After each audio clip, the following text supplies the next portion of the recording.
Olá, eu sou o Emerson Hoffman e hoje eu vou te mostrar como estruturar em 4 passos a sua empresa para trabalhar remotamente. Bom, vou começar então primeiro me apresentando. Eu já trabalho com marketing e gestão de empresas há mais ou menos uns 10 anos, sendo que 8 deles eu trabalho remotamente. Então todo o meu dia a dia já é trabalhando remotamente, seja do meu quarto, seja de algum outro lugar que eu esteja, de um café, da faculdade, enfim, qualquer lugar que eu estou com internet, que normalmente é um dos preceitos do trabalho remoto, eu consigo trabalhar tranquilamente. E é muito importante nesse momento de tantas turbulências que muitos empresários não querem os seus colaboradores dentro da empresa, mas sim querem ter a estratégia de trabalhar remotamente, eles saberem como é que eles conseguem fazer isso da maneira mais fácil, tanto para o colaborador quanto para o empresário. O primeiro ponto que eu quero trazer aqui é que o empresário ele precisa entender o que realmente pode ser trabalhado de maneira remota. Por exemplo, uma indústria de calçado, com a sua esteira de produção, não vai conseguir realizar esse trabalho remotamente, óbvio. Mas muitas atividades que a gente desenvolve em escritório, principalmente, a gente consegue trabalhar elas remotamente, fazer o chamado home office. Desse modo, é muito importante que o dono da empresa se atente a alguns aspectos das atividades que o colaborador vai executar. Por exemplo, ligação. O próprio dono da empresa pode verificar estratégias de como conseguir algum CRM ou estrutura de VoIP para ter acesso às ligações que chegariam até a sede para chegar direto no número do colaborador. Além disso, também contamos com a tecnologia do WhatsApp para poder fazer esse tipo de contato. Outro ponto muito importante são os e-mails. Muitas empresas ainda utilizam o e-mail atrelado a uma máquina, fazem com que o e-mail seja baixado somente para o software que está naquela máquina, quando a gente sabe que tem inúmeras estruturas, como o do Google, do Outlook, que conseguem ter disponível todos os e-mails remotamente, ou seja, a pessoa consegue abrir do celular, se trocar de computador, consegue levar junto todos os e-mails, abre em qualquer momento só com o acesso da internet. Outro ponto que eu separei aqui são os softwares utilizados por essas empresas. Muitas empresas também têm o software atrelado a um servidor local ou somente o software dentro de uma máquina.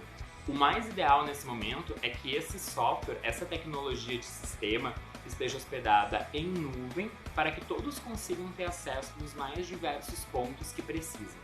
Tá, mas eu não tenho ligação, eu não tenho software, eu não tenho nada disso. Como é que a gente consegue ter um mínimo de esforço para conseguir organizar bem as tarefas e ter isso bem certinho, quem vai fazer o quê e conseguir trabalhar remotamente sem perder muito tempo? Hoje a gente tem 2 estruturas que eu utilizo no meu dia a dia que eu recomendo para todo mundo. Uma é a própria plataforma do Google Drive, que é uma plataforma gratuita e ali tu consegue ter os documentos, as planilhas, as apresentações, todas remotamente, com edição compartilhada, ou seja, eu posso estar trabalhando do meu computador e tu pode estar trabalhando ao mesmo tempo do teu computador. Essa forma, para mim, é uma das mais fáceis e que me otimiza o dia de uma forma magnífica.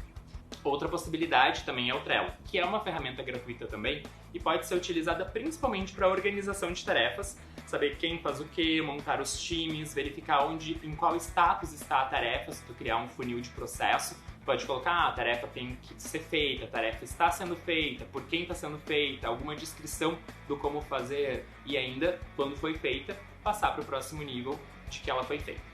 Depois de saber se a sua empresa pode trabalhar remotamente, é muito importante, como segundo passo, você poder fornecer todos os recursos para o seu colaborador.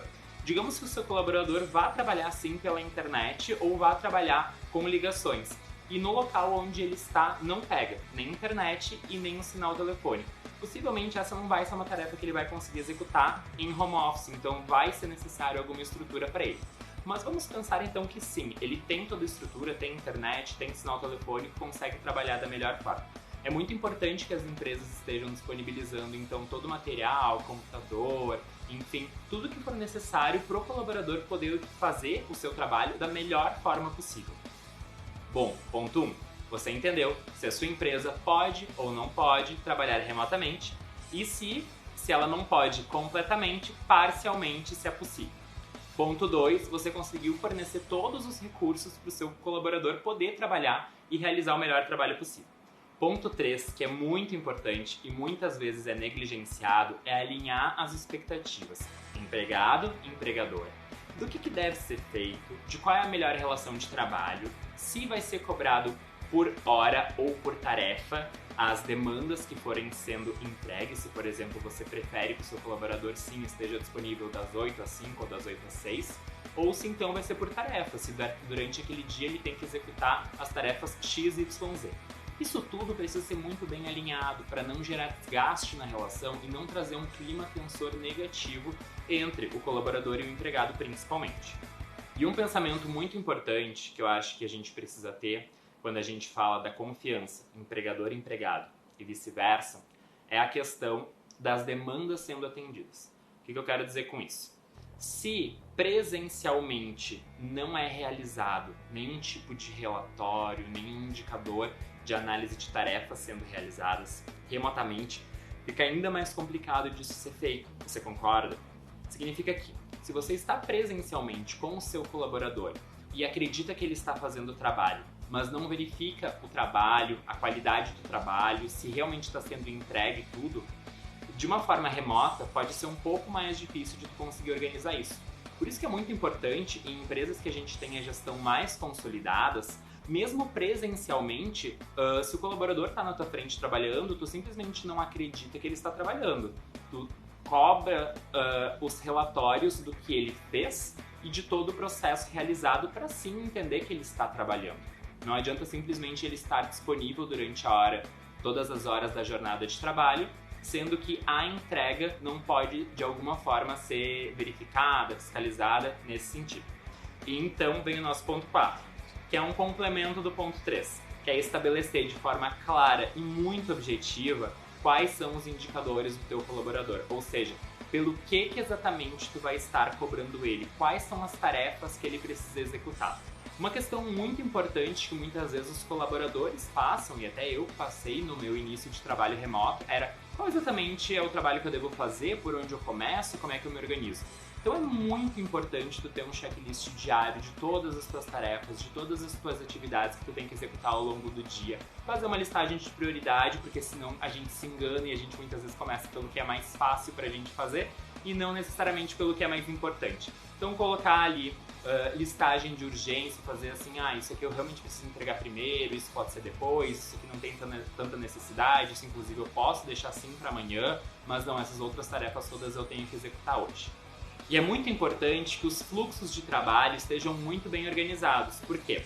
Resgatando um pensamento lá do ponto 2, que são os recursos. Se a pessoa tem os recursos que lhe é necessário, digamos que uma planilha em que a pessoa A vai preencher a primeira coluna e a partir daquilo uma pessoa B vai preencher a segunda coluna, é muito importante essa sintonia e sincronização das tarefas. Isso precisa estar muito claro para o colaborador para que eles entendam que um depende do outro, o desencadeamento do processo e assim por diante. Bom, pessoal, esses são os 4 pontos que eu acredito que são mais cruciais quando a gente vai pensar em trabalhar remotamente. Se você está trabalhando remotamente agora, eu quero que você deixe aqui o comentário qual foi o seu principal desafio para trabalhar remotamente e o que disso que eu já te contei tem dado certo para ti. Se você ainda não está trabalhando remotamente, pode me deixar aqui as suas dúvidas que eu vou fazer questão de responder, tá bom? Continue acompanhando os conteúdos do Desenvolver e até mais!